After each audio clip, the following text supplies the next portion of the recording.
আজকে আমরা পিকে দে সরকারের বই থেকে ট্রান্সলেশন এবং প্রেসির যে এক্সারসাইজ পার্টগুলো আছে সেখান থেকে ট্রান্সলেশন 86 এবং প্রেসির 24 দেখব এবং তার সাথে সাথে ইংলিশে একটা রিপোর্ট দেখব। সেটা কি? সেটা হলো যে sacrifices of front line warriors of COVID-19. মানে কোভিড-19-এর যে সমস্ত ফ্রন্ট লাইন যে ওয়ারিয়ার্সগুলো আছে তাদের যে স্যাক্রিফাইসেস সেটা নিয়ে আমরা একটা রিপোর্ট দেখব, ঠিক আছে? এবং তার সাথে সাথে ইংলিশ গ্রামার অ্যান্ড ভোকাবুলারি পার্টটাও কিন্তু দেখব, ঠিক আছে? বোঝা গেছে? তাহলে প্রতিদিনকার ক্লাসের মতো আমরা আজকেও 100 লাইকের টার্গেট রাখছি। আশা করছি আপনারা খুব শীঘ্রই করে দেবেন। যারা এখনও পর্যন্ত আমাদের টেলিগ্রাম গ্রুপে যুক্ত হননি তারা ভিডিও ডেসক্রিপশন বক্সে টেলিগ্রাম গ্রুপের লিঙ্ক আছে, সেখান থেকে গিয়ে যুক্ত হয়ে যান। তাহলে আমরা ডেলি বেসিকে যে সমস্ত হোম টাস্কগুলো প্রোভাইড করে থাকছি সেইগুলো এবং তার সাথে সাথে তার যে প্রিভিয়াস আপডেটস সেগুলো কিন্তু সেখানে পেয়ে যাবেন, ঠিক আছে? চলুন তাহলে আজকে ক্লাসটা শুরু করা যাক। ফার্স্ট আপনারা এই যে ট্রান্সলেশন প্যাসেজটা আছে এটা ভালো করে বারংবার পড়ে নিন। এখানে কিন্তু আপনাদের গুলোতে পারে যে কোন টেন্সে আপনারা লিখবেন। ভালো করে লাইনগুলো পড়ুন, তাহলেই কিন্তু বুঝতে পারবেন। আচ্ছা, পড়া হয়েছে তাহলে নিশ্চয়ই দেখুন তাহলে কি বলা হচ্ছে এখানে। ফার্স্ট লাইনটা ভালো করে দেখুন কি বলা হচ্ছে। এখানে বলছে ব্যাপার হলো এই, তাদের ক্লাসে নন্দ স্কুলের সেরা খেলোয়াড়। তাহলে ব্যাপারটা ছিল এই যে তাদের ক্লাসে নন্দ স্কুলের সেরা খেলোয়াড় ছিল, ঠিক আছে? কেন? কারণ আপনি যদি পরবর্তী দুটো কিংবা তিনটে লাইন পড়েন তাহলে কিন্তু বুঝতে পারবেন যে এই বিষয়টাকে কিন্তু সিম্পল পাস্টেই লিখতে হবে, ঠিক আছে? এবং এই যে বিষয়টা আছে এখানে কিন্তু একটা সুপারলেটিভ ডিগ্রির ব্যাপারটাও কিন্তু চলে আসছে। দেখুন কিভাবে কি করা হলো। ব্যাপারটা হলো এই যে, ব্যাপারটা ছিল এই যে, তাহলে কি দি ফ্যাক্ট ওয়াজ দ্যাট, মানে ব্যাপারটা ছিল এই যে কি নন্দ ওয়াজ দি বেস্ট প্লেয়ার, মানে নন্দ ছিল best player of their class, তাদের ক্লাসের ইন দি স্কুলের তাদের ক্লাসের নন্দ কিন্তু বেস্ট প্লেয়ার ছিল, ঠিক আছে? ব্যাপারটা ক্লিয়ার হচ্ছে। তাহলে কিন্তু আমরা সিম্পল পাস্টেই কিন্তু বিষয়টাকে লিখছি। কেন লিখছি? কারণ পরবর্তী দুটো তিনটে লাইন ভালো করে ফলো করুন, তাহলে কিন্তু বুঝতে পারবেন যে এটাকে কোন টেন্সে লিখতে হবে, ঠিক আছে? ব্যাপারটা ক্লিয়ার হয়েছে? আমরা কিন্তু এখানে সুপারলেটিভ ডিগ্রি ইউজ করে কিন্তু বিষয়টাকে করলাম। আচ্ছা, নেক্সট সেন্টেন্সটা কি বলছে দেখুন, এখানে ভালো করে বুঝবেন। বলছে কি ক্রিকেটের ক্যাপ্টেন। তাহলে ক্রিকেটের ক্যাপ্টেন মানে কি? নন্দ ক্রিকেটের ক্যাপ্টেন ছিল, এইরকম বিষয়টা কিন্তু বোঝাবে এখানে। তাহলে নন্দ ক্রিকেটের ক্যাপ্টেন ছিল, তাহলে কি সাবজেক্ট হিসেবে কিন্তু আপনাকে হিটাকে নিয়ে আসতে হবে, তাই না? দেখুন আমরা সেভাবেই বিষয়টাকে করব। কি করলাম? He was the captain of the cricket team, মানে সে ক্রিকেট টিমের ক্যাপ্টেন ছিল, ঠিক আছে? বিষয়টা ক্লিয়ার হচ্ছে? তাহলে এখানেও কিন্তু আমরা সিম্পল পাস্টে কিন্তু বিষয়টাকে করলাম, ঠিক আছে? আচ্ছা, তারপরে দেখুন কি বলা হচ্ছে। তারপরে বলা হলো গেল বছর স্কুল লিগের কাপটা নিতে, মানে নিতে ব্যাপারটা বোঝাচ্ছে। তারা রানী ভবানী স্কুলের কাছে হেরে গেল। তার মানে কি? গেল বছর স্কুলের লিগটা নিতে, তাহলে এই নিতে ব্যাপারটাকে আপনাকে কিরকমভাবে লিখতে হবে? অ্যাবাউট টু উইন, এরকমভাবে লিখতে হবে, ঠিক আছে? আচ্ছা, হেরে গেল যে ব্যাপারটা এখানে আমরা কিভাবে করছি দেখুন, যেরকমভাবে হিন্টসটা দেওয়া ছিল সেরকমভাবেই কিন্তু আমরা বিষয়টাকে করব। কি করা হচ্ছে? সাফার ডিফিট, এরকমভাবেই কিন্তু আমরা করব। তাহলে কি কারা? দে, তারা, ঠিক আছে? তাহলে সাবজেক্ট হিসেবে দে লিখলাম। They were about to win, তারা মানে কি জিতে যাচ্ছিল প্রায়। আর কোনটা? দি স্কুল লিগ, মানে স্কুলের লিগটা, ঠিক আছে? দি স্কুল লিগ কাপ, মানে স্কুল লিগের যে কাপ সেটা জিতে যাচ্ছিল প্রায়, ঠিক আছে? কিসে করা হচ্ছে? সিম্পল পাস্টে কিন্তু করা হচ্ছে। তাহলে they were about to win the school league cup, তারা প্রায় জিতে যাচ্ছিল কি স্কুল লিগ কাপটাকে। তারপরে দেখুন কিন্তু বাট হ্যাড সাফার্ড, তাহলে এই হ্যাড কিন্তু দেখে রেফার করছে। তাহলে দে হ্যাড সাফার্ড ডিফিট, কিন্তু তারা কি করে? সাফার্ড ডিফিট মানে হেরে যায়। কোথায়? Two Rani Bhabani school last ইয়ার, মানে রানী ভবানী স্কুলের কাছে গত বছরে, ঠিক আছে? বিষয়টা ক্লিয়ার হয়েছে? তাহলে কিভাবে আমরা বিষয়টাকে করলাম, তাহলে কি হলো আরেকবার দেখুন। They were about to win the school league cup, মানে তারা প্রায় জিতে যাচ্ছিল কাপটা, ঠিক আছে? তারপর দেখুন but had suffered defeat to Rani Bhabani school last year, কিন্তু রানী ভবানী স্কুলের কাছে গত বছরে হেরে গিয়েছিল, ঠিক আছে? ব্যাপারটা ক্লিয়ার হয়েছে? তাহলে প্রথম যে বিষয়টা সিম্পল পাস্টে করলাম এবং তারপরের বিষয়টাকে আমরা কিন্তু পাস্ট পারফেক্টে করলাম, ঠিক আছে? ক্লিয়ার হয়েছে? আচ্ছা, তারপরে দেখুন বিষয়টা কি বলা হচ্ছে। তারপরে লাইনটা এখানে বলা হচ্ছে এবছর তারা খুব তৈরি হয়েছে। তাহলে এবছর তারা খুব তৈরি হয়েছে, এই বিষয়টা কিন্তু আপনাকে পাস্টে লিখলে কিন্তু হবে না। এবছর তৈরি হয়েছে তারা, ঠিক আছে? এবছর তৈরি হয়েছে। তাহলে কিভাবে কি করা হচ্ছে দেখুন। বলা হলো কি দিস ইয়ার, ঠিক আছে? They are very prepared, this year, ঠিক আছে? বা ইন দিস ইয়ার এরকমও করতে পারেন, কোনো অসুবিধা নেই। তাহলে in this year they are very prepared, এবছর কিন্তু তারা প্রস্তুত, ঠিক আছে? বিষয়টা ক্লিয়ার হয়েছে? আচ্ছা, তারপরে দেখুন কি বলা হচ্ছে। এখানে বলা হলো তাদের কাছে এবার কোনো দল এগুতে পারবে না। তাহলে তাদের কাছে এবার কোনো দল এগুতে পারবে না মানে ব্যাপারটা কি? তার মানে তাদেরকে ফেস করতে পারবে না, মুখোমুখি হতে পারবে না। তাহলে পারবে না ব্যাপারটা বলা হচ্ছে। তাহলে দেখুন আপনি কিন্তু কি করে করবেন? একদম সিম্পল প্রেজেন্ট, মানে প্রেজেন্টেই কিন্তু করবেন, ঠিক আছে? পাস্টে কিন্তু নয়, ঠিক আছে? প্রেজেন্টেই কিন্তু করতে হবে। তাহলে no team has any chance মানে কোনো টিমের কিন্তু চান্স নেই, সুযোগ নেই, ঠিক আছে? No team has any chance of facing them, তাদেরকে ফেস করার ইন দিস ইয়ার, এই বছরে, ঠিক আছে? বোঝা গেল ব্যাপারটাকে কিভাবে করলাম আমরা? আচ্ছা, তারপরে দেখুন কি বলা হচ্ছে কয়েকদিন থেকে ছেলেদের মুখে এছাড়া কথা নেই। তাহলে কয়েকদিন থেকে বিষয়টাকে বলছে, তাহলে ফর আ ফিউ ডেজ করতে পারেন আপনি, ছেলেদের মুখে এছাড়া কথা নেই। তাহলে কি দেখুন, আপনি যদি ইন্ট্রোডাক্টরি দেয়ার দিয়ে করতে চান তাহলে কিন্তু এখানে কিন্তু বেটার হবে। তাহলে কি করা হচ্ছে, এখন, তাহলে নাও, ঠিক আছে, কয়েকদিন ধরে, তাহলে ফর আ ফিউ ডেজ, তাহলে নাও ফর আ ফিউ ডেজ মানে এখন কয়েকদিন ধরে ছেলেদের মুখে কথা নেই এছাড়া। তাহলে ছেলেদের মুখে কথা নেই, সাবজেক্টটাকে খুঁজে পাওয়া যাচ্ছে না, তাই কি করতে হবে, ইন্ট্রোডাক্টরি দেয়ার হিসেবে কিন্তু বিষয়টাকে আপনাকে করতে হবে। তাই কি করা হলো, there is no talk, there is no talk, টকটা কিন্তু এখানে নাউন হিসেবে ব্যবহার করা হয়েছে। তাহলে there is no talk without it মানে এটা ছাড়া কোনো আর কথা নেই, কাদের, অ্যামং দি বয়েজ মানে বালকদের মধ্যে, ঠিক আছে? ব্যাপারটা ক্লিয়ার হয়েছে? তাহলে নাও ফর আ ফিউ ডেজ মানে এখন কয়েকদিন ধরে, ইন্ট্রোডাক্টরি দেয়ার দিয়ে বিষয়টাকে করছি, প্রেজেন্টে করছি অবশ্যই, পাস্টে কিন্তু হবে না, বিষয়টাকে ভালো করে পড়বেন, ঠিক আছে? তাহলে there is no talk without it, এটা ছাড়া কথা নেই কাদের মুখে, অ্যামং দি বয়েজ মানে বয়েজদের কাছে বা বয়েজদের মুখে, ঠিক আছে? ব্যাপারটা ক্লিয়ার হয়েছে? আচ্ছা, নেক্সট দেখুন কি বলা হচ্ছে, ভালো করে বুঝবেন এই লাইনটা কি বলা হচ্ছে এখানে। এখানে বলছে তারা খুব উৎসাহী, পরশু খেলা আরম্ভ। তাহলে তারা খুব উৎসাহী, পরশু খেলা আরম্ভ, এমন সময় কিনা খবর এলো মাঠে হঠাৎ পড়ে গিয়ে নন্দর ঠ্যাং গেছে ভেঙে। তাহলে বিষয়টাকে আমরা কীভাবে করছি ভালো করে ফলো করবেন এখানে। তারা খুব উৎসাহী, প্রেজেন্টে করতে হবে, ঠিক আছে? তাহলে তারা খুব উৎসাহী, দে আর ভেরি এক্সাইটেড। কেন? কারণ as the match will be started, একদম ফিউচার ইনডিফিনিটের প্যাসিভে করলাম। তাহলে কি, as the match will be started on the day after tomorrow, on the day after tomorrow মানে আগামীকালের পরের দিন মানে পরশু দিন, ঠিক আছে? বিষয়টা ক্লিয়ার হলো? তাহলে দে আর ভেরি এক্সাইটেড, তারা প্রচণ্ড উৎসাহী, পরশু খেলা আরম্ভ, এই বিষয়টাকে আমরা কীভাবে করলাম, as the match will be started on the day after tomorrow, তারা খুব উৎসাহী কারণ পরশু খেলা শুরু হবে, ঠিক আছে? ক্লিয়ার হয়েছে? তারপরে দেখুন, এমন সময় কিনা খবর এলো হঠাৎ মাঠে পড়ে গিয়ে নন্দর ঠ্যাং গেছে ভেঙে। তার মানে কি, অ্যাট দ্যাট মোমেন্ট মানে এমন সময়, a news has come, present পারফেক্টে করা হলো, a news has come that, কি নিউজ এলো, Nanda's leg has been broken মানে নন্দর লেগ, প্রেজেন্ট পারফেক্টের প্যাসিভ করা হচ্ছে, Nanda's leg has been broken নন্দর পা ভেঙে গেছে, by sudden falling in the field মানে মাঠে হঠাৎ করে পড়ে গিয়ে, ঠিক আছে? ব্যাপারটা ক্লিয়ার হচ্ছে আমরা কিভাবে করছি ভালো করে বুঝবেন কিন্তু। তাহলে they are very excited as the match will be started on the day after tomorrow, এই বিষয়টা হলো। তারপরে কি করা হচ্ছে, এমন সময় খবর এলো, তাহলে at that moment a news has come, একটা খবর এলো, একদম প্রেজেন্ট পারফেক্ট আমরা বিষয়টাকে করছি, ভালো করে সেন্সটাকে ধরবেন, পাস্টে কিন্তু হবে না, ঠিক আছে? দ্যাট কি, নন্দাস লেগ হ্যাজ বিন ব্রকেন, তার নন্দর পা ভেঙে গেছে, সাডেন হঠাৎ ফলিং পড়ে গিয়ে ইন দি ফিল্ড, ঠিক আছে? বিষয়টা ক্লিয়ার হয়েছে? আচ্ছা, নেক্সট দেখুন কি বলা হচ্ছে, 15 দিনের মধ্যেও সেরে ওঠার আশা নেই। তাহলে 15 দিনের মধ্যেও সেরে ওঠার আশা নেই, তাহলে এখানে কিন্তু আপনি সেই একই রকমভাবে ইন্ট্রোডাক্টরি দেয়ার দিয়েই কিন্তু বিষয়টাকে আপনাকে করতে হবে। তাহলে কি, দেয়ার এই যে মধ্যে ও ব্যাপারটা আসছে, তার মানে কিন্তু ইভেন্টটাকে আপনাকে নিয়ে আসতে হবে, সেন্সটা কিন্তু কোনো রকমের ইভেন্ট এটাকেই কিন্তু রেফার করছে। তাহলে there is even no hope of recovery in 15 days, তাহলে রিকভারি মানে এখানে সেরে ওঠা ব্যাপারটাকে বোঝালাম। তাহলে কি, ইন্ট্রোডাক্টরি দেয়ার দিয়ে করলাম, দেয়ার ইজ মানে কি, আপনাকে এখানে কিন্তু প্রেজেন্ট এই বিষয়টাকে আনতে হবে, পাস্টে কিন্তু হবে না, ঠিক আছে? বারবার কিন্তু সেন্টেন্স যে সমস্ত ওই প্যাসেজে যে সমস্ত সেন্টেন্সগুলো ছিল সেগুলোকে বারবার পড়ে নিলে কিন্তু আপনি বুঝতে পারবেন। তাহলে there is even no hope of recovery in 15 days, ঠিক আছে? বিষয়টা ক্লিয়ার হয়েছে? তাহলে আমরা এইভাবেই কিন্তু এই ট্রান্সলেশন প্যাসেজটাকে এখানে আমরা কমপ্লিট করে ফেললাম। যাদের এখনো পর্যন্ত ট্রান্সলেশনে প্রবলেম হচ্ছে তারা আবার প্রথম থেকে কিন্তু ক্লাসটাকে ফলো করুন, অবশ্যই কিন্তু বুঝতে পারবেন। আচ্ছা, তা আমাদের পরবর্তী টাস্কটা কি ছিল দেখুন, একটা প্রেসি দেওয়া ছিল, এই প্রেসিটাকে ভালো করে পড়ে নিন, পড়ে মানে বোঝার চেষ্টা করুন কি বলতে চাইছে, তারপর আমরা চেষ্টা করছি কি বলেছে মানেটাকে বুঝিয়ে দেওয়ার।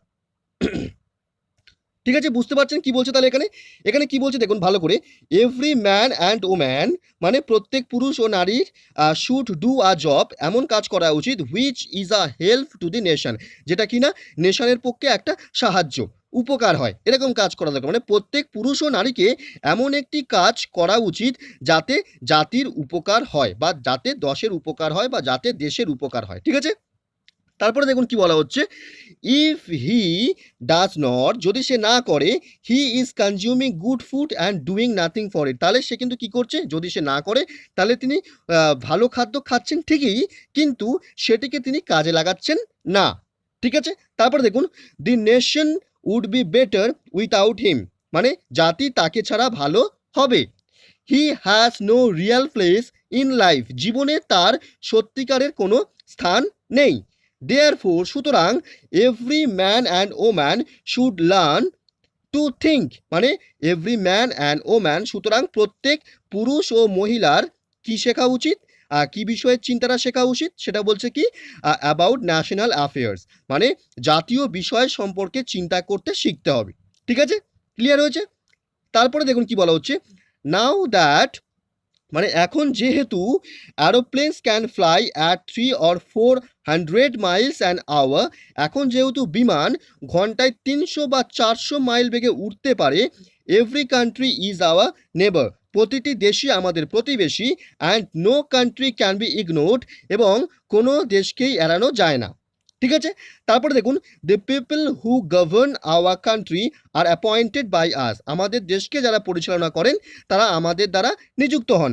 So if the nation is to run well, সুতরাং জাতিকে মানে পুরোটাকে ভালো করে আগে পড়ে নিই। So if the nation is run well, মানে যদি নেশনটাকে কিন্তু ওয়েলভাবে রান করতে হয়, চালাতে হয়, ভালো করে যদি চালাতে হয়, অ্যাজ ইট মাইট বি, যেমনটা এর চলা উচিত, দি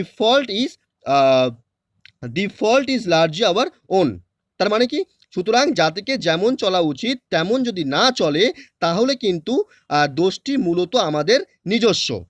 ঠিক আছে, ব্যাপারটা ক্লিয়ার হয়েছে? তাহলে ভালো করে পড়েছেন, মানে বুঝতে পারছেন তাহলে এখানে কি বলতে চাইছে ব্যাপারটা।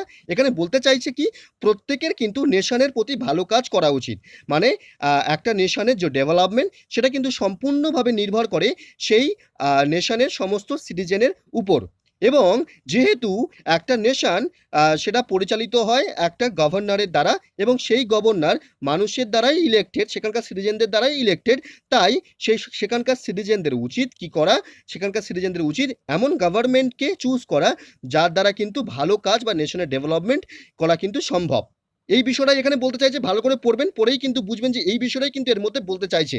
ঠিক আছে, তাহলে বোঝা গেছে বিষয়টা। আচ্ছা, তারপরে আমরা চেষ্টা করবো একটা সুইটেবল টাইটেল দেওয়ার। দেখুন আমরা টাইটেলটা কিভাবে দিলাম, কি, everyone should do good for nation, everyone should do good থিংও দিতে পারেন, কোনো অসুবিধা নেই। তাহলে everyone should do good thing for nation, মানে নেশনের জন্য প্রত্যেকের উচিত ভালো কাজ করা। ঠিক আছে, আনসারটা কিভাবে লিখছি ভালো করে ফলো করবেন, কি বলা হচ্ছে এখানে প্রত্যেকটা লাইনের মানে বুঝবেন। দি ডেভেলপমেন্ট অফ আ নেশন, মানে একটা নেশনের ডেভেলপমেন্ট সেটা কি, ইজ টোটালি ডিপেন্ড, সেটা কিন্তু পুরোপুরিভাবে নির্ভর করে on each and every citizen of that nation, সেই নেশনের প্রত্যেকটা কিন্তু সিটিজেনের উপরেই কিন্তু নির্ভর করে একটা নেশনের ডেভেলপমেন্ট। কেন, দেখুন, as every nation is governed, যেহেতু প্রত্যেকটা নেশন পরিচালিত হয় বাই ইলেক্টেড গভর্নমেন্টের দ্বারা, সো এভরিওয়ান শুড চুজ, সুতরাং প্রত্যেকের উচিত চুজ করা গুড গভর্নমেন্ট, একটা ভালো গভর্নমেন্টকে, টু ডেভেলপ দি নেশন, মানে নেশনকে ডেভেলপ করতে। ঠিক আছে, বিষয়টা ক্লিয়ার হয়েছে? তাহলে এখনো পর্যন্ত যাদের এই প্রেসি প্যাসেজে যাদের এখনো পর্যন্ত প্রবলেম হচ্ছে তারা কিন্তু বিষয়টাকে ভালো করে পড়বেন, বারংবার পড়বেন, পড়ার পরেই যে বিষয়টাকে আপনি বুঝবেন, অর্থাৎ যে ব্র্যান্ড ম্যাপটা তৈরি হবে সেই ব্রেন ম্যাপ অনুযায়ী কিন্তু ফার্স্ট একটা সুইটেবল টাইটেল দেবেন, এবং তারপরেই কিন্তু যেটা কি আপনি বুঝেছেন সেই বিষয়টাকে কিন্তু নিজের ভাষাতে লেখার চেষ্টা করবেন। ঠিক আছে, ক্লিয়ার হয়েছে? তাহলে আমরা এইভাবেই আমাদের এই যে প্রেসি প্যাসেজটাকে আমরা কমপ্লিট করে ফেললাম। আমাদের পরবর্তী হোম টাস্কটা কী ছিল দেখুন, সেটা ছিল কি, যে sacrifices of front line warriors of COVID-19 যে সমস্ত ফ্রন্ট লাইন ওয়ারিয়ার্স তাদের যে স্যাক্রিফাইসেস সেটা নিয়ে কিন্তু আমরা একটা রিপোর্ট লিখতে দিয়েছিলাম। দেখুন আমরা কিভাবে বিষয়টাকে করছি, ভালো করে ফলো করবেন। ফার্স্ট আমরা একটা সুইটেবল টাইটেল দিলাম, কি টাইটেল দিলাম, সেটা দিলাম যে untold sacrifices of front line warriors of COVID-19. ঠিক আছে, তারপরে রিপোর্টের যে ফরম্যাট সেটা মেনটেন করা হলো। তারপরে বিষয়টাকে কি করছি, ফার্স্ট প্যারাগ্রাফে আমরা যে বিষয়টা নিয়ে লিখতে চলেছি তার একটা সূচনা কিন্তু আমরা এই ফার্স্ট প্যারাগ্রাফে দেখব। দেখুন কি বলা হচ্ছে এখানে, ভালো করে ফলো করবেন। কি বলা হচ্ছে দেখুন, ইন দিস 21st সেঞ্চুরি, মানে এই একবিংশ শতাব্দীতে, দি করোনা ভাইরাস আউটব্রেক, মানে করোনা ভাইরাসের যে প্রাদুর্ভাব, has brought the world to a standstill, মানে মানে সমাজকে কিন্তু কি করেছে, ওয়ার্ল্ডকে কিন্তু কি করেছে, একদম স্থগিত করে দিয়েছে। ঠিক আছে, একদম স্ট্যান্ড স্টিল করে দিয়েছে। তারপরে দেখুন with the closure of global business store, মানে গ্লোবাল যে বিজনেস স্টোর সেগুলো বন্ধের সাথে সাথে the economy is severely damaged, ইকোনমিও কিন্তু ড্যামেজড হয়েছে। And most countries are in lockdown, এবং সমস্ত বেশিরভাগ কান্ট্রিজই কিন্তু লকডাউনের মধ্যে আছে। ঠিক আছে, all of us R fighting against COVID-19, সবাই কিন্তু কোভিড-19 বিরুদ্ধে এগেনস্টে কিন্তু আমরা ফাইট করছি। কীরকমভাবে? The best way we can, যতটা বেস্ট ওয়েতে আমরা করতে পারি সেরকম বেস্ট ওয়েতেই কিন্তু আমরা করছি। ঠিক আছে, তারপর দেখুন হাউ এভার, যাই হোক, ইন দিস প্যান্ডেমিক মানে এই প্যান্ডেমিকে অ্যালং উইথ পুলিশ, মানে পুলিশদের সাথে সাথে অল দি মেডিকেল কমিউনিটি, সমস্ত medical community including doctors, nurses and the medical stuffs, মানে এরা সহ সমস্ত মেডিকেল কমিউনিটি কী করছে? আর দি ওয়ারিয়ার্স, তারাই কিনা যোদ্ধা, who are fighting against the disease, যারা কিনা এই ডিজিজের বিরুদ্ধে লড়াই করছে, অন দি ফ্রন্ট লাইন্স, মানে একদম সামনে থেকে, and are putting their lives, এবং তাদের জীবনকে বাজি রাখছে কোথায়? তাদের জীবনকে রাখছে কোথায়? At risks to keep us safe, আমাদেরকে সেফ রাখতে। তাহলে যে বিষয়টা আমরা লিখতে চলেছি, অর্থাৎ তাদের যে স্যাক্রিফাইসেসটা, সেই বিষয়ের প্রতি একটা যে সূক্ষ্ম একটা ভূমিকা, সুন্দর একটা ভূমিকা, সেইটাই কিন্তু আমরা ফার্স্ট প্যারাগ্রাফে দেখলাম। ঠিক আছে, তারপরে দেখুন আমরা সেকেন্ড প্যারাগ্রাফে কি দেখব? মূল যে বিষয়টা, সেই বিষয়টাই কিন্তু আমরা সেকেন্ড প্যারাগ্রাফে দেখব। দেখুন কি বলা হচ্ছে এখানে, ভালো করে বুঝবেন কি বলা হলো। এখানে বলছে মার্চিং অন পুলিশম্যান, মানে পুলিশম্যান যারা মার্চিং করে তারা, অ্যান্ড হেলথ ওয়ার্কার্স, এবং হেলথ ওয়ার্কার্সরা আর the frontline warriors in our fight against কোভিড-19, আমাদের এই যে কোভিড-19-এর যে ফাইট, সেই কোভিড-19 ফাইটে কিন্তু এই এরাই কিন্তু হচ্ছে ফ্রন্টলাইন ওয়ারিয়ার্স। ঠিক আছে, তারপরে দেখুন India is expected to be hit by the corona virus at peak in this month, মানে এমনটাই এক্সপেক্ট করা হচ্ছে যে এই মাসের মধ্যে ইন্ডিয়া কিন্তু টপে চলে যাবে করোনা ভাইরাস এফেক্টের দিকে। ঠিক আছে, our reporters take a look at how, মানে আমাদের রিপোর্টার্সরা কী করেছে? একটা লুক নিয়েছে, একটা কিসের প্রতি দৃষ্টি রেখেছে? At how the health and police departments, কীভাবে হেলথ এবং পুলিশ ডিপার্টমেন্টসরা ইন ইন্ডিয়া, ভারতের, আর ফাইটিং, মানে ফাইটিং করছে এগেনস্ট দি ইনভিজিবল এনিমি, এই অদৃশ্য এনিমির বিরুদ্ধে, amid a surge in the cases of challenges, মানে এই যে ঊর্ধ্বমুখী যে চ্যালেঞ্জ, এই যে ঊর্ধ্বমুখী যে কেস, তার বিরুদ্ধে। ঠিক আছে, ইনক্লুডিং তার সঙ্গে কী কী ইনক্লুড আছে? ইনক্লুডিং ইনক্রিজড রিস্ক, তার সঙ্গে যে রিস্কটা বাড়ছে সেইটা, তারপর কি লঙ্গার আওয়ার্স অ্যাট ওয়ার্কস, মানে কাজে কিন্তু বেশিক্ষণ সময় ব্যয় করা, অ্যান্ড কোলিগস ইন কোয়ারেন্টাইন, এবং তাদের কোলিগসটা কিন্তু কোয়ারেন্টিনে আছে, এই বিষয়টা কিন্তু বলা হয়েছে। ঠিক আছে, ক্লিয়ার হচ্ছে? এই বিষয়টা কিন্তু কিন্তু আমাদের রিপোর্টার্সরা কিন্তু লক্ষ্য রেখেছে। তারপর দেখুন সাম অফ আওয়ার ওয়ারিয়ার্স, আমাদের কিছু ওয়ারিয়ার্স কি হয়েছে? Have made the supreme sacrifice, তাদের কিন্তু সুপ্রিম স্যাক্রিফাইস করেছেন in the time of duty, মানে তাদের ডিউটির চলাকালীন বা ডিউটির মধ্যেই কিন্তু তারা সুপ্রিম স্যাক্রিফাইস করেছে। ঠিক আছে, ওয়াইল মেনি হ্যাভ রিকভার, তাদের মধ্যে কেউ মানে অনেকেই কি করেছে? রিকভার করেছে, সেরে উঠেছে, and are back to the covid duty, এবং তারা আবার কিন্তু পুনরায় ফিরে এসছে কোথায়? কোভিড ডিউটিতে। ঠিক আছে, বিষয়টা ক্লিয়ার হয়েছে। তারপর দেখুন কি বলা হচ্ছে, অ্যাকর্ডিং টু দি প্রেস রিপোর্টের মত অনুযায়ী 4300 doctors, over 20,000 security men and 5,000 policemen have tested positive for COVID-19 while dealing against coronavirus on the front lines in India, মানে একদম ইন্ডিয়াতে ফ্রন্ট লাইনের থেকে কাজ করতে করতে এতজন ডক্টর, এতজন সিকিউরিটি ম্যান এবং এতজন পুলিশম্যান, তারা কিন্তু তাদের কোভিড যে রিপোর্ট সেটা কিন্তু পজিটিভ এসছে। ঠিক আছে, বিষয়টা ক্লিয়ার হলো। তাহলে তারা কীভাবে যে স্যাক্রিফাইস করছে তাদের ডিউটির মধ্যে, সেই বিষয়টাই কিন্তু আমরা তুলে ধরলাম। এর মধ্যে কিন্তু আরও অনেক কিছু উদাহরণ দেওয়া যায়, সেগুলোকে আমরা দিতে পারেন। যে কিছুদিন আগে এরকমটা প্রকাশ হয়েছিল পত্রিকায়, যে কি একজন পুলিশ অফিসার তিনি করোনা আক্রান্ত হয়ে মারা গেছেন, এরকমভাবেও কিন্তু আপনি তুলে ধরতে পারেন বিষয়টাকে, কোনো অসুবিধা নেই। আপনি কিন্তু এর মধ্যে অনেক কিছু ইনক্লুডও করতে পারেন, কোনো অসুবিধা নেই। ঠিক আছে, আচ্ছা, তারপরে দেখুন থার্ড প্যারাগ্রাফে আমরা কি দেখব? লেস ইম্পর্টেন্ট যে ব্যাপারটা, সেই বিষয়টাকে আমরা দেখব। দেখুন কি বলা হচ্ছে এখানে বলা হলো many COVID fighters took temporary breaks, মানে took temporary breaks to escape the corona's deadly clutches, মানে করোনার যে ডেডলি ক্লাচে মারুন যে থাবা, সেইটা থেকে মুক্তি পেতে যে সমস্ত কোভিড ফাইটার্স তারা কিন্তু কি করেছিল? খানিক কিন্তু ডিউটি থেকে তারা বিরতি দিয়েছিলেন। ঠিক আছে, বাট কিন্তু have now return to work, এখন তারা তাদের কাজে ফিরে এসছে with the government's financial and humanitarian assistance, গভর্নমেন্টের আর্থিক এবং মানবিক সহযোগিতায়। ঠিক আছে? তারপরে দেখুন দেয়ার আনপ্লেজেন্ট স্যাক্রিফাইসেস, তাদের এই যে অপ্রিয় স্যাক্রিফাইস বলিদান সেইগুলো অফ দিস ফ্রন্টলাইন ফাইটার্স, এই যে ফ্রন্টলাইন ফাইটার্সদের অপ্রিয় বলিদান এটা কি বলছে, উইল ফরএভার বি রিমেম্বার্ড, এটা কিন্তু চিরস্মরণীয় হয়ে থাকবে in the history of this pandemic caused by corona, মানে এই করোনার দ্বারা যে সমস্ত যে প্যান্ডামিকটা সৃষ্টি হয়েছে তার যে ইতিহাস সেই ইতিহাসে কিন্তু চিরস্মরণীয় হয়ে থাকবে। ঠিক আছে, ব্যাপারটা ক্লিয়ার হচ্ছে? তাহলে আপনারা কিন্তু এইভাবেও লিখতে পারেন বা আপনারা যেরকমভাবে লিখছেন সেরকমভাবেই লিখে জমা দিতে থাকুন। আপনারা মিডল প্যারাগ্রাফ কিন্তু অনেক কিছু যুক্ত করতে পারেন, যেহেতু একটা এখানে ওয়ার্ড লিমিট আছে, যেহেতু ফার্স্ট প্যারাগ্রাফটা অনেকটাই বড় হয়ে গেছে তাই আমরা মিডল প্যারাগ্রাফটা কিন্তু একটু ছোট করেই করলাম। ঠিক আছে, ওভারঅল কিন্তু যে ওয়ার্ড লিমিটটা আছে সেই ওয়ার্ড লিমিটের মধ্যে কিন্তু রাখার চেষ্টা করেছি, বা আপনারা যদি ফার্স্ট যে প্যারাগ্রাফটা আছে সেটা কিন্তু যদি একটু ছোট করে দেন তাহলে মিডল প্যারাগ্রাফের মধ্যে কিন্তু আপনারা যেটা বললাম সেটাও কিন্তু অ্যাড করতে পারেন। ঠিক আছে, ক্লিয়ার হয়েছে? তাহলে এইভাবেই আমরা এই যে রিপোর্ট যে প্যাসেজটা, এই রিপোর্ট যে টপিকটা ছিল আমরা কমপ্লিট করে ফেললাম। আচ্ছা, আমাদের পরবর্তী যে টাস্কটা দেখুন, আমরা প্রতিদিন বেসিকে একটা করে প্রিপোজিশন শেখাচ্ছি। দেখুন আজকে হচ্ছে আমাদের ফর। ঠিক আছে, নাম্বার 1 দেখুন কি বলা হচ্ছে এখানে। এখানে বলা হলো বিনিময় বোঝাতে। বিনিময় বোঝাতে মানে ব্যাপারটা কি দেখুন, কি এখানে এক্সাম্পলটা দেওয়া হচ্ছে, you will get the mock test for just ₹600, মানে মক টেস্টটা তুমি পাবে 600 টাকার বিনিময়ে। তাহলে এই যে বিনিময় ব্যাপারটা আসছে, তাহলে কি বলা হলো, তাহলে বিনিময় ব্যাপারটা বলতে কিন্তু আমরা কি করলাম, ফর ইউজ করলাম। তাহলে বিনিময় ব্যাপারটা বোঝা গেল। তাহলে কি, you will get the mock test for just ₹600, তাহলে কি 600 এর বিনিময়ে বলা হচ্ছে, তাই না? 600 এর বিনিময়ে মক টেস্টটা পাবে। তাহলে এই বিষয়টা কিন্তু আমরা এইভাবেই বিনিময় বোঝাতে ব্যবহার করলাম ফর। ঠিক আছে, নাম্বার 2 দেখুন মূল্য বোঝাতে। মূল্য মানে ব্যাপারটা কি, I have bought the mobile for ₹11,500, মানে 11,500 টাকায় এই যে মূল্য বোঝাচ্ছে সেই জন্য কিন্তু আমরা ফর ইউজ করলাম।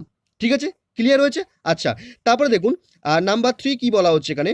এখানে বলা হলো কারণ বোঝাতে। তাহলে কারণ অবশ্যই ফর মানে কারণ হয়। তাহলে কি, he has got the success, say success পেয়েছে ফর হিজ হার্ড ওয়ার্ক, তার হার্ড ওয়ার্কের জন্য। তাহলে এই ফর মানে কি, জন্য। ঠিক আছে, কারণ বোঝাচ্ছে তাহলে জন্য বা কারণ। ঠিক আছে, তারপরে দেখুন নাম্বার 4, এই যে কারণ বা জন্য বিষয়টা কিন্তু একটু এরকম আলাদা হতে পারে, ভালো করে বুঝবেন বিষয়টা। তাহলে কি, এখানে কিন্তু কারণ মানে কি, ফর ইজ হার্ড ওয়ার্ক, তার হার্ড ওয়ার্কের কারণে পেয়েছে। আর এখানে কিন্তু জন্য মানে কি, this gift is for you, এই গিফটটা কিন্তু তোমার জন্য। তাহলে এখানে জন্য বোঝাচ্ছে, আর উপরেরটা কিন্তু ফর মানে কারণ বোঝাচ্ছে, যে কি সে তার হার্ড ওয়ার্কের কারণে কি পেয়েছে, সাকসেস পেয়েছে। ঠিক আছে, বিষয়টা ক্লিয়ার হয়েছে? আচ্ছা, তারপরে দেখুন কি বলা হচ্ছে, নাম্বার 5 কি বলা হলো এখানে, বলছে কি সময়ে যাবত বোঝাতে, যেটা আমরা পারফেক্ট কন্টিনিউয়াসে দেখে থাকি। তাহলে কি, I have been taking this class for half an hour, মানে হাফ অ্যান আওয়ার ধরে, তাহলে সময়ে যাবত ধরে বোঝাচ্ছে, তাই বলা হলো I have been taking this class for half an hour. তাহলে সময়ে যাবত ধরে বোঝাচ্ছে, হাফ অ্যান আওয়ার ধরে আমি ক্লাসটা নিচ্ছি। তাহলে এই বিষয়টা বোঝা গেল, তাহলে সময়ের যাবত বোঝা গেছে বিষয়টা। তাহলে এইভাবেই কিন্তু আমরা এই ফর ব্যাপারটাকে করে ফেললাম, যেভাবে কিন্তু বোঝানো হচ্ছে সেইভাবেই কিন্তু আপনারা নোট করতে থাকবেন। ঠিক আছে, প্রিপোজিশনটা কমপ্লিট করলাম। আচ্ছা, আমাদের পরবর্তী যে হোম টাস্কটা ছিল সেটা কি ছিল দেখুন, গ্রামার অ্যান্ড যে ভোকাব পার্টটা ছিল সেটাকে আমরা কিভাবে করছি দেখুন। ফার্স্ট যেটা আছে দেখুন কি বলা হচ্ছে এখানে। এখানে বলছে he was sorry that he was late. তাহলে এখানে কি করতে বলা হচ্ছে, সিম্পল সেন্টেন্স। তাহলে সিম্পল সেন্টেন্সে আপনি যখন করবেন, সিম্পল সেন্টেন্সের ব্যাপারটা কি, এর ব্যাপারটা হচ্ছে এমন একটা সেন্টেন্স লিখতে হবে আপনাকে যার মধ্যে কিন্তু একটাই ভার্ব থাকে। ঠিক আছে, বোঝা গেল? তাহলে দেখুন he was sorry that he was late, এখানে কিন্তু দুটো ভার্ব আছে, সেটা অক্সিলারি হোক বা মেন যাই হোক না কেন, সেই যে দুটো আছে। কিন্তু সিম্পল সেন্টেন্স মানে আপনাকে কিন্তু একটা করতে হবে। দেখুন আমরা কিভাবে করলাম, he was sorry for being late. He, এই দেখুন একটাই ভার্ব নিয়ে চলে এলাম। ঠিক আছে, তাহলে he was sorry for being late. ঠিক আছে, ক্লিয়ার হয়েছে? আচ্ছা, নাম্বার 2 দেখুন কি বলা হচ্ছে এখানে। এখানে বলছে দেখুন, the silver pot was the most beautiful thing in the house, positive ডিগ্রিতে করতে বলা হচ্ছে। তাহলে এখানে যেহেতু মোস্ট বিউটিফুল ব্যাপারটা আছে, তাহলে কিন্তু আপনাকে কি করতে হবে, পজিটিভ ডিগ্রিতে ভেরি ফিউ দিয়ে করতে হবে। ঠিক আছে, দেখুন আমরা ভেরি ফিউ দিয়ে কীভাবে বিষয়টাকে করছি, ভালো করে ফলো করুন। কি বলা হচ্ছে, very few things in the house. তাহলে ভেরি ফিউ থিংস লিখছি, তাহলে থিংস লেখার জন্য কিন্তু এখানে আর লিখতে হবে। ঠিক আছে, বোঝা গেল? সরি, এখানে আর নয় ওয়্যার হবে। ঠিক আছে, আর নয় ওয়্যার হবে। কেন ওয়্যার হবে, কারণ এখানে ওয়াজ আছে তাই কিন্তু এখানে ওয়্যার হবে। ঠিক আছে, তাহলে very few things in the house were as beautiful as the silver pot. ঠিক আছে, যেহেতু এখানে ওয়াজ আছে, পাস্টে আছে, তাই কিন্তু আপনাকে এখানে প্লুরাল পাস্ট হিসেবে, অক্সিলারি ভার্ব হিসেবে কিন্তু আপনাকে কি করতে হবে, ওয়্যার লিখতে হবে। ঠিক আছে, তাহলে ভেরি ফিউ থিংস, দেখুন আরেকবার বলি বিষয়টাকে, very few things in the house were as beautiful as the silver pot. ঠিক আছে, ক্লিয়ার হয়েছে? আচ্ছা, তারপরে দেখুন নাম্বার 3 দেখুন কি বলা হচ্ছে এখানে। এখানে বলছে নারেশন চেঞ্জ করতে বলা হচ্ছে how did you get your child asked the man. তাহলে the man asked by addressing child, child সম্বোধন করে বলছে, তাই না? আর এই যে হিয়ার ব্যাপারটা আছে এটা দেয়ার হয়ে যাবে, আর এখানে যেহেতু পাস্ট ইনডিফিনাইটে আছে সেটাকে আপনাকে পাস্ট পারফেক্টে নিয়ে যেতে হবে, ঠিক আছে? রিপোর্টিং স্পিচ যেটা, দেখুন আমরা কিভাবে করলাম বিষয়টাকে, সেইভাবেই করলাম। কি করলাম? The man asked by addressing child, ঠিক আছে? The man asked by addressing child how he had got there, how he had got there, ঠিক আছে? বিষয়টা ক্লিয়ার হয়েছে? আচ্ছা, নাম্বার 4 দেখুন কি বলা হচ্ছে এখানে। এখানে বলছে horses which come from Arabia are much in demand. এখানে কি বলছে? এখানে বলছে সিম্পল সেন্টেন্স করতে হবে।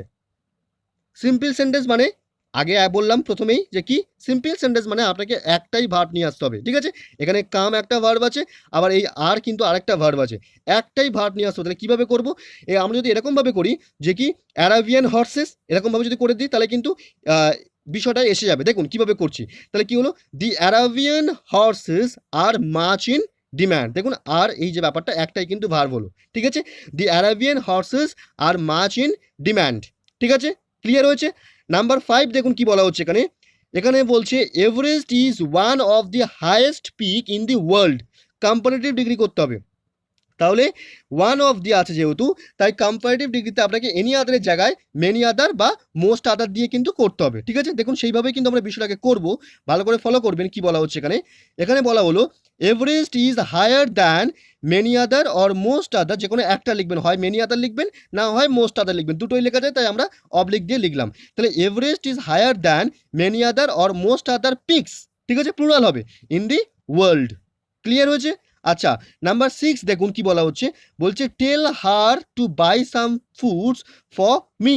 তাহলে টেল এই বিষয়টাকে ছেড়ে দিন, টু বাই সাম ফুডস ছেড়ে দিন, টেল হার। তাহলে টেল হার ইম্পারেটিভ সেন্টেন্স, তাই না? তাহলে লেট দিয়ে আপনাকে করতে হবে। তাহলে লেট হার বি টোল্ড, তারপরে যেটা কমপ্লিমেন্ট আছে সেটাকে বসিয়ে দেবেন, সেইভাবেই করতে হবে। সহজ বিপাদ দেখুন কিভাবে কি করা হলো। তাহলে let her be told to buy some foods for me. Clear হয়েছে? আচ্ছা, নাম্বার 7 দেখুন কি বলা হচ্ছে এখানে। এখানে বলা হলো দি water is not clean enough to drink. ভালো করে বুঝবেন বিষয়টা। এখানে কিন্তু লাস্টে যে ব্যাপারটা টু দিয়ে করতে হবে, কিন্তু টু এর পরে যেটা কিন্তু সেখানে কিন্তু একটু ভাইটাল ব্যাপারটা আছে। কি বলা হচ্ছে দেখুন। এখানে বলা হলো কি the water is too unclean.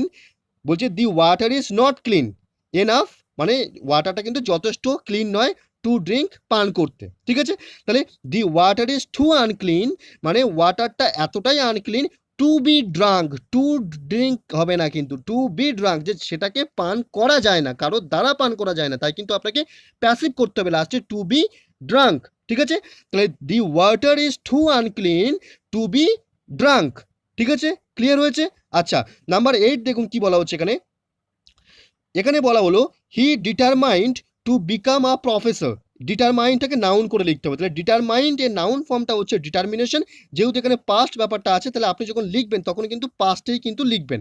দেখুন কি বলা হলো, হিজ ডিটারমিনেশন ওয়াজ, তার ডিটারমিনেশনটা ছিল টু বিকাম আ প্রফেসর। দেখুন এখানেও পাস্ট ছিল, এখানেও কিন্তু আমরা পাস্টেই করলাম। তাহলে his determination was two become a professor, ঠিক আছে? ক্লিয়ার হয়েছে? নাম্বার 9 দেখুন কি বলা হচ্ছে এখানে। এখানে বলা হলো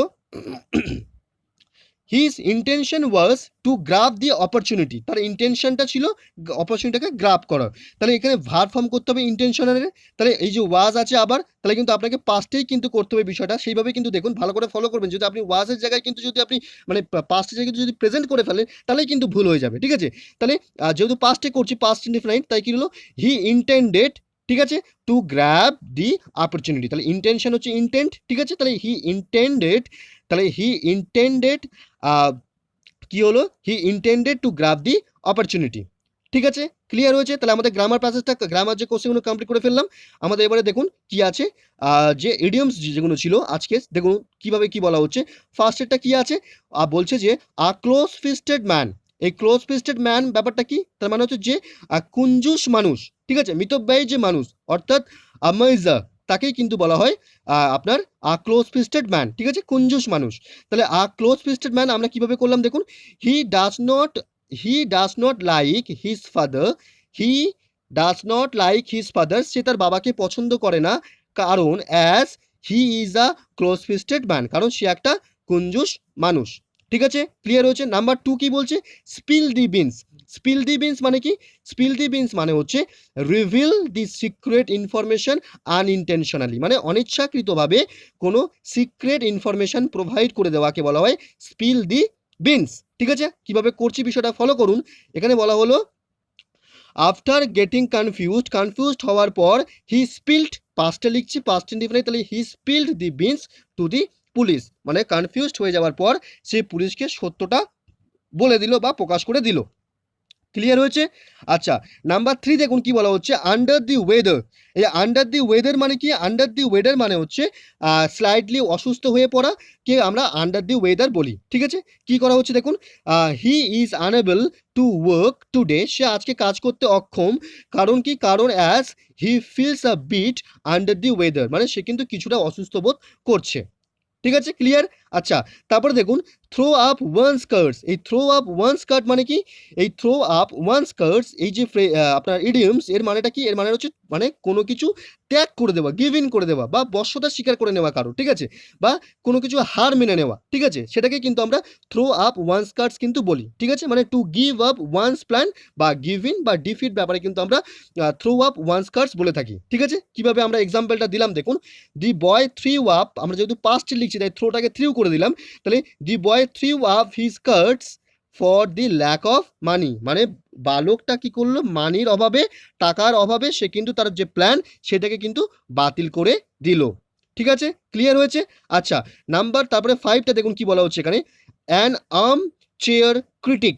এই অ্যান আর্ম চেয়ার ক্রিটিক এর মানেটা কি? এর মানে হচ্ছে যে ব্যক্তি অ্যাডভাইস দিতে পারে কিন্তু তার প্র্যাকটিক্যালি জ্ঞান খুবই কম, মানে থিওরিটিক্যাল জ্ঞান আছে যদিও সে প্র্যাকটিক্যাল নয়, সেই বিষয়ে প্রচণ্ড জ্ঞান দিয়ে থাকে। এই বিষয়টাকে কিন্তু আমরা কি বলি? অ্যান আর্ম চেয়ার ক্রিটিক বলে থাকি। তাহলে আনসারটা কিভাবে করলাম দেখুন, doctor Basu is such an armchair critic, মানে ডক্টর বাসু হচ্ছে একজন আর্ম চেয়ার ক্রিটিকের মতো, মানে তারা কিন্তু প্র্যাকটিক্যালি জ্ঞানটা অতটা নেই, তারা কিন্তু থিওরিটিক্যালি জ্ঞানটা আছে। ঠিক আছে, বিষয়টা ক্লিয়ার হয়েছে? তাহলে এইভাবেই কিন্তু আমরা আমাদের আজকে যে সমস্ত টাস্কগুলো ছিল সেগুলোকে আমরা কমপ্লিট করে ফেললাম। আপনারা যারা এখনও পর্যন্ত আমাদের চ্যানেলটাকে সাবস্ক্রাইব করেননি তারা অবশ্যই চ্যানেলটাকে সাবস্ক্রাইব করে পাশে থাকুন এবং বন্ধুদের সঙ্গে প্রচুর মাত্রায় শেয়ার করুন। তাহলে আমরা প্রতিদিন বেসিকে যেরকমভাবে আপনাদেরকে এই সমস্ত ক্লাসগুলো উপহার দিয়ে থাকছি, আমরা কিন্তু আগামীতেও এই কাজটা করতে থাকবো। ঠিক আছে, তাহলে আজকের ক্লাসটা আমরা এখানেই কমপ্লিট করলাম, পরবর্তী ক্লাসে দেখা হচ্ছে। ধন্যবাদ।